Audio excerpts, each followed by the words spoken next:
ইসরায়েলে হামলা চালিয়ে বিপাকে পড়েছে ইরান। দেশটিতে হামলার কারণে নতুন করে নিষেধাজ্ঞার খড়গ নেমে এসেছে ইরানের ৫ ব্যক্তির উপর। ১৫ অক্টোবর মঙ্গলবার আল জাজিরার এক প্রতিবেদনে এই তথ্য জানানো হয়েছে। প্রতিবেদনটিতে বলা হয়েছে, গত ১ অক্টোবর ইসরায়েলে হামলার অভিযোগে ইরানের ৫ ব্যক্তির উপর নিষেধাজ্ঞা দিয়েছে অস্ট্রেলিয়া। কারণ হিসেবে ইরানের ক্ষেপণাস্ত্র প্রকল্পের সহায়তাকে উল্লেখ করা হয়েছে। অস্ট্রেলিয়ার পররাষ্ট্র বিষয়ক মন্ত্রী পেনি ইয়ং এক বিবৃতিতে জানান, ১ অক্টোবর ইসরায়েলকে লক্ষ্য করে ইরানের ছোড়া ১৮০টিরও বেশি ব্যালিস্টিক ক্ষেপণাস্ত্রের উৎক্ষেপণ খুবই বিপজ্জনক। এতে একটি বৃহত্তর আঞ্চলিক যুদ্ধের ঝুঁকি বাড়িয়ে দিয়েছে। তবে ইরানের দাবি, তারা লেবাননের প্রতিরোধ যোদ্ধা হিজবুল্লাহ, ইরানের ইসলামিক বিপ্লবী গার্ড কর্পসের একজন সিনিয়র জেনারেল এবং হামাসের নেতাদের হত্যার প্রতিশোধ নিতে ইসরায়েলের ৩টি সামরিক ঘাঁটিকে নিশানা করে হামলা চালিয়েছে।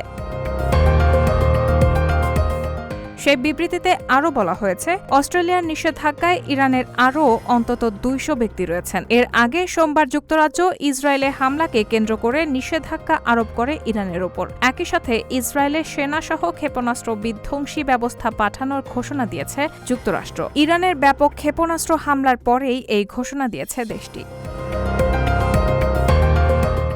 যুক্তরাষ্ট্র জানিয়েছে, ইরানের ক্ষেপণাস্ত্র হামলার পর ইসরায়েলের আকাশ প্রতিরক্ষাকে শক্তিশালী করার জন্য ক্ষেপণাস্ত্র বিরোধী ব্যবস্থা সহ দেশটিতে তারা মার্কিন সেনা পাঠাবে। ইসরায়েলের সেনাসহ প্রতিরক্ষা পাঠানোর বিষয়টি নিশ্চিত করেছে পেন্টাগন। তারা জানিয়েছে, ইসরায়েলে দূরপাল্লার ক্ষেপণাস্ত্র বিধ্বংসী ব্যবস্থা ও সেনা পাঠানো হচ্ছে।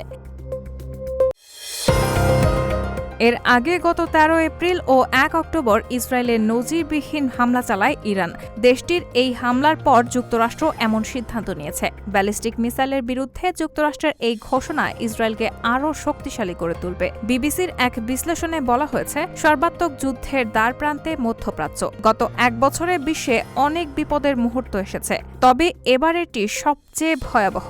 গত কয়েকদিন আগে লেবাননের সশস্ত্র গোষ্ঠী হিজবুল্লাহর নেতা হাসান নাসরুল্লাহ নিহত হয়েছে।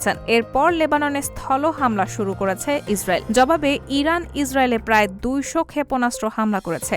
এরপর তেহরানে পাল্টা হামলা চালানোর ঘোষণা দিয়েছে Tel Aviv. Rehman moon, sound of nation.